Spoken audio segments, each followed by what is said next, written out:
السلام علیکم۔ ننکانہ سے لاہور شہر کی حدود سے لے کر شہر کی حدود تک اگر 80 کلومیٹر یا اس سے کم سفر بنتا ہے تو وہ تو مسافر ہی نہیں ہے۔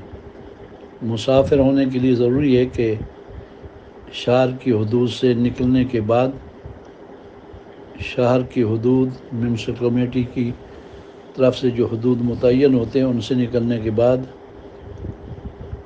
دوسرے شہر کی حدود، وہ بھی میونسپل کمیٹی کی جو حدود متعین ہوتے ہیں اس تک اگر 100 کلومیٹر بنتا ہے سفر تو وہ مسافر ہے، اور 100 کلومیٹر سے کم ہے تو وہ مسافر ہی نہیں ہے، اس کو قصر کی اجازت نہیں ہوگی، وہ پوری نماز پڑھے گا۔ اور پھر جہاں جانا تھا، آج کل تو شہر بہت بڑے ہو گئے ہیں، تو جس وقت مطلوب شہر کی حدود میں انسان داخل ہوتا ہے تو وہ پھر اس کے لیے قصر نہیں ہوتی، پھر وہ پوری پڑھنی ہوتی ہے نماز۔ یعنی دو صورتیں دونوں طرف ہوتی ہیں، ایک وہ شہر جس سے نکلنا ہے اور ایک وہ شہر جس میں جانا ہے، یہ دو صورتیں ہوتی ہیں۔ اب جس شہر سے نکلنا ہے، آج کل 200 400 کلومیٹر لمبے شہر ہیں۔ اب کراچی کا دیکھیں کتنا وسیع علاقہ ہے، نکلتے نکلتے کئی کلومیٹر تک یہ شہر جاری رہتا ہے، تو اس میں قصر جائز نہیں ہوتی۔ جب کراچی کی حدود سے سفر کی نیت کرنے والا خارج ہوگا، اور کراچی کی حدود میونسپل کمیٹی کی حدود ہیں، اس کے اندر کافی لمبا سفر ہو جاتا ہے، تو پھر بھی انسان مسافر نہیں بنتا، قصر نہیں کرے گا بلکہ پوری نماز پڑھتا رہے گا۔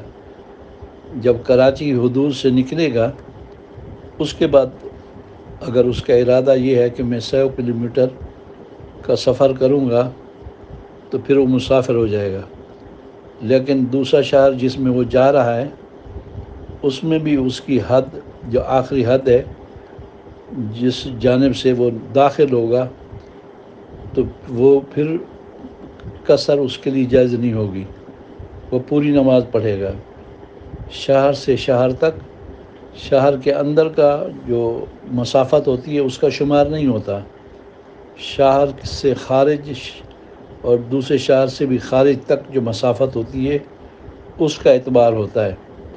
اس اعتبار سے 99 کلومیٹر 100 کر لیں اگر مسافت بنتی ہے، اور کوئی شخص اس مسافت یا اس سے زائد مسافت کا ارادہ کر کے اپنے شہر سے نکلتا ہے تو وہ مسافر ہوگا۔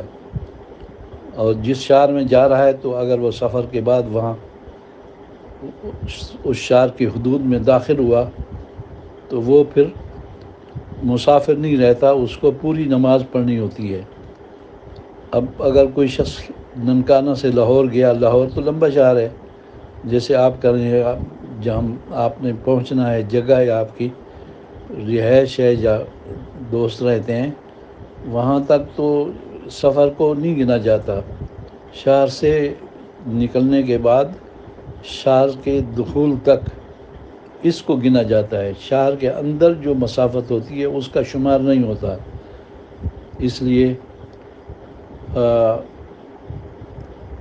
قصر تب ہوگی کہ شہر کے حدود سے خارج ہونے کے بعد دوسرے شہر کی حدود میں داخل ہونے کے سے پہلے 100 کلومیٹر کی مسافت بنتی ہو تو وہ مسافر ہوگا۔ اس ارادے سے وہ نکلا ہے تو وہ مسافر ٹھہرے گا اور اس کے لیے قصر جائز ہوگی۔ اور شہر میں جو ہی داخل ہوگا تو وہ پھر مسافر نہیں رہتا، اور اس کو پوری نماز پڑھنی ہوتی ہے، خواہ وہ مقیم ہو یا غیر مقیم ہو۔ یہ مسئلہ ہے شریعت کے مطابق، اس پر آپ عمل کریں۔ اور کچھ لوگ اس سفر کی اس کیفیت کو اور اس کا صحیح نہیں سمجھتے. جو فقہ کے ماہرین ہیں وہ یہ سمجھتے ہیں. اس لیے آپ نے مسئلہ پوچھا تو ہم نے آپ کو بتا دیا. اس پر آپ عمل کریں گے تو انشاءاللہ شریعت کے مطابق عمل ہوگا. السلام علیکم ورحمۃ اللہ وبرکاتہ.